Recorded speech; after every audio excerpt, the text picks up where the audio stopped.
Армысыз құрметті көрермен, бұл сөзіңіз аузыңызда бағдарламасы және оның жүргізушісімен Айман Болатқызы. Бүгін біздің студиямызға келіп отырған қонақтармен таныстырып өтейін.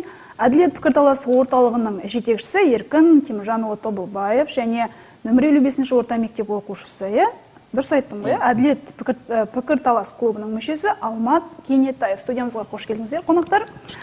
Біз бүгін бізге берілген азғантай уақытты, енді сіздер көп сөйлейтіндеріңізді білеміз. Уақыт жетпей қалуы мүмкін. Ой деп айтып отырған себебім, сіздер дебат қазір қалада дамытып жатқан осындай азаматсыздар, енді сөйлеу еркіндігі берілген сіздерге. Сондықтан осы дебат клубы біздің облысымызда дебат клубының дамуы жалпы қаламызда және бүгін басталған сайыс жөнінде айтып өтсек. Олай болса, Еркін Теміржанұлы, өз сөз кезегін өзіңізге берейік. Бүгін өтіп жатырған сайыс жөнінде бізге айтсаңыз. Жалпы бүгін өтіп жатқан сайыс ол Ақтөбе қалалық білім бөлімінің қолдауымен нөмір 55 жалпы орта білім беретін мектепте өтіп жатыр. Әділет кап 2017 білімді жастар ел ертең атты республикалық турнир. Бұл турнирге жалпы көлемде 36-дай фракция қатысып жатыр. Үш негізгі облыстан Алматы, Қостанай, Орал облыстарынан спикерге келіп, өзінің позициясын қорғауда. Қазіргі таңда дебат ойындарының бірінші 2 күндік турнир бұл. Қазіргі таңда іріктеу ойындар болып жатыр. Бұл турнирде біз негізгі ойды оқушының ой шеберлігін дамытуға бағыттауға жұмсаймыз. Бұл турнирдің жалпы мақсаты оқушыларды шешендік шеберлікке дамыту, әрі қарай оның көзқарасын шынайы білдіруге үйрету, жалпы жас буынды қолдау мақсатында өткізіп жатыр бұл турнир. Жан-жақтылық, жалпы білім, бұл дебатқа қатысатын пікір сайысшылардың білімі жан-жақты болу керек, барлық жақтан ақпаратты жинау керек. Бұлар да бір біздің қызметімізді атқарып жатыр. Мысалы, журналистер қандай, бұл балаларда сондай қабілетке ие болу керек. Алмат, қанша жылдан осындай клубқа қатысып тұрсыз? Жарты жылдай уақыт болып қалды. Осы жарты жылдың ішінде бір кубокқа ие болдық.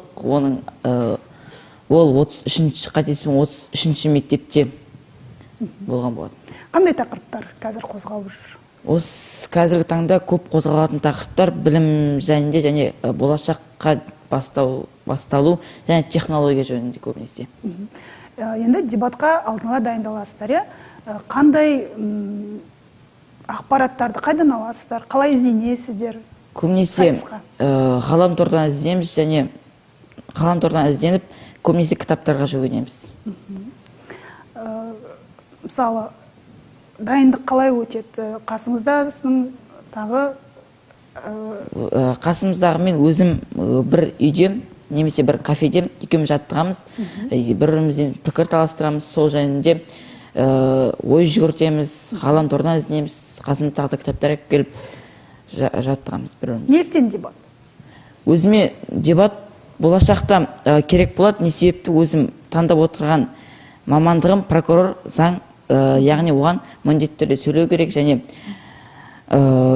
өзіме былай қарасаңыздар дебат ұнайды. Адам өзінің пікірін жеткізе білу керек, және прокурор боламын деп отырсыз. Прокурор ол сотта, бір істерде өзінің тергеген ісін судьяға жеткізіп беру керек. Осындай кезде әрине сөз шешендігі өте қажет. Еркін Теміржанұлы, өтіп жатқан сайысқа қатысушылардың жас шамасы қандай? Жас шамасы жалпы көлемді айтып кететін болсақ, бұл мектеп оқушылар арасында турнир болып табылады. Бұл 8 пен 11 кластың оқушылары қатысып жатыр бұл турнирге. Бұл турнирде жалпы өзінің элита боламын деп, лидер боламын деп келген оқушылар көшбасшыларды анықтау мақсатында. Себебі қазіргі таңда мектеп оқушылар арасында көп жасырылып жатқан таланттар өте көп. Солардың басты мақсаты біз соларды ашып таныту, қоғамға көрсету. Осы балдардың болашақтарын біз одан әрі ашуымыз керек. Себебі мен мамандығым ұстаз болғандықтан осы жұмысты әрі қарай жұмыс жасай беремін. Жалпы өзім орталығым туралы айтып кететін болсақ, Әділет пікірталас орталығының бүгін туған күні, яғни 2015 жылдың 27 наурыз күні ашылған болатын бұл орталық. Осы орталықтың құрметіне бүгін республикалық турнир өткізіп жатыр. Бұл республикалық турнир жайдан-жай өткізіліп жатқан жоқ. Себебі айтып кететін болсақ, бұған дейін біз бірнеше мәрте қалалық, 5 мәрте облыстық турнир өткіздік. Яғни біз өзіміздің осы дебат қозғалысында пікірсайыс қозғалысында өзіміздің қандай ортада жүр екенімізді дәлелдеп шықтық. Мынау кубоктар осы 3 жылғы жұмыстың жемісі. Бұл қазіргі тігіліп отқан бұл кубоктар республикалық турнирдің бұл турнирге тігілген кубоктар. Жүлдесі болып табылады. Жеңімпаздар, жүлдегерлер осы жүлделерді кубоктарды алады ғой. Қай Ақтөбеден бөлек Алматы, Атырау? Алматы, Орал, Қостанай облыстар келіп жатыр. Осы турнирге қатысып жатыр. Бұл жүлделермен қатар, сонымен қатар Қарғалы селолық әкімінің қолдауымен, демеушілігімен бағалы сыйлықтарда қосымша қамтамасыз етілген. Бұл бағалы сыйлықтар оқушыға кішкене де болса ынта береді, импульс береді деген ойдамыз. Бүгінгі уақыттың оқушыларының ой санасы қаншалықты деңгейде дамыған қазір? Қазіргі таңда біз сабақ беру үдеріс кезінде осы пікірсайысқа қатысатын оқушылардың басқа оқушылармен салыстырмалы түрде қарағанда бұл оқушыларда бір кішкене ойлау деңгейі жоғарырақ. Себебі бұлар өзінің пікірсайыс форматы бар бойынша ойлайды. Сабақты айтқанда сол бойынша айтады. Осыны көбіне көп қазіргі таңда жаңа технологияларды білім саласына енгізуде тиімді қолдануға болады. Себебі әр оқушының үні қазіргі таңда маңызды. Себебі өз ойын білдірген оқушы қазіргі таңда қоғамда жерде қалмайды деп ойлаймын. Миында жоспарлау бәрі. Оны рет-ретімен жүзеге асыру әрине. Қазіргі енді қанша мүшесі бар қалалық клубта? Жалпы қалалық пікірсайыс қозғалысында айтып кететін болсақ, Әділет пікірсайыс орталығы ол нөмір 55 жалпы орта білім беретін мектепте ашылды.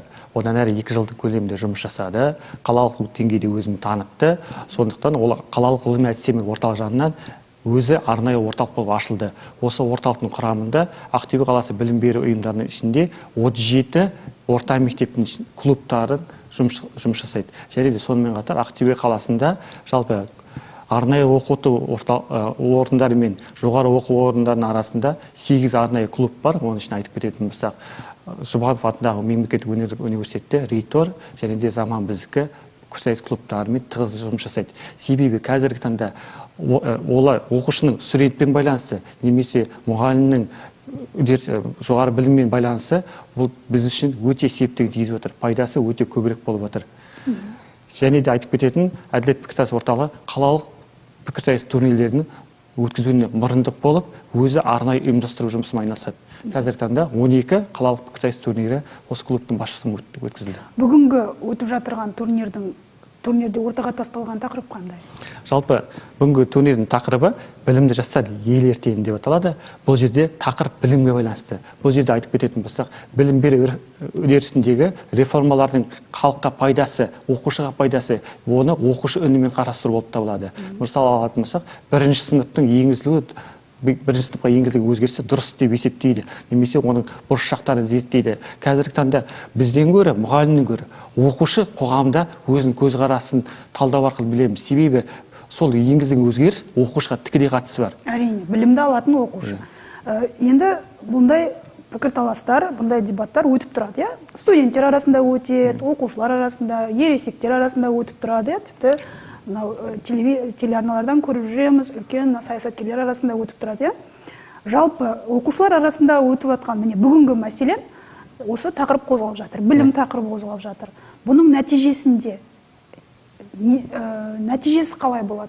Одан бір нәтиже шығарасыздар ма? Қорытынды бір сабақ кестесіне, сабаққа бір балаларға тәрбие сағаты ретінде ма бір өткізу деген сияқты. Әрі қарай қалай дамытасыздар? Бұл пікірсайыс турнирі Ақтөбе облысы білім басқармасының қолдауымен, жаңа мен басына айтып өткенмін. Сол білім басқармасына осы пікірсайыс барысындағы туындаған идеяларды біз ұсыныс ретінде хаттамамен мәлімдейміз. Осыны мәлімдей отырып, яғни ол оқушының қоғамдағы орнын біз айқындауға септігін жасаймыз. Және де көбіне көп жаңа бұл пікірсайыс турниріне сонымен қатар оқушылар қатысып жатқанмен мұғалімдер төреші болып отыр. Мұғалімдер өзінің технологиясында қандай технологияны оқушының алдында қолдану керек, қандай технология оқушының алдында қолданбау керек, соны өзі сараптай алады, жүзеге асыра алады. Себебі қазіргі таңда қандай теория болсын, практикада шындалса, ол нұр үстіне нұр болар еді. Әрине, өте тамаша. Енді пікірталас болғаннан кейін біреуі жақтайды, біреуі даттайды, оң теріс жағын біліп, мұғалімдер өздерінің сабақ беру үлгісінде соларды есепке алып, сондай бір өзгерістер күтіледі, иә, негізінде. Олай болса, Еркін Теміржанұлы, Алмат, бүгін біздің студиямызға келіп, осындай клубтың жұмысы жөнінде бізге айтып бергендеріңізге алғысымыз шексіз әрине. Алдағы уақытта осындай өтіп жатқан турнирлер жөнінде басқа да жаңалықтар болып жатырса, біз сіздерді күтеміз, есігіміз әрдайым ашық, жұмыстарыңызға жеміс тілейміз, және Алмат өзінің анау дебаттарға қатысып, өзінің ары қарайғы мақсатын орындасын деген тілек айтамыз. Бүгінге осы. Рахмет. Құрметті көрермен, бізге берілген уақыт осымен өз мәресіне жетті. Студиямызға келіп сұрақтарымызға жауап берген Әділет пікірталас орталығының жетекшісі Еркін Теміржанұлы Тобылбаев және Әділет пікірсайыс клубының мүшесі Алмат Кенетаев. Бүгінге осы. Амандықта жүздескенше.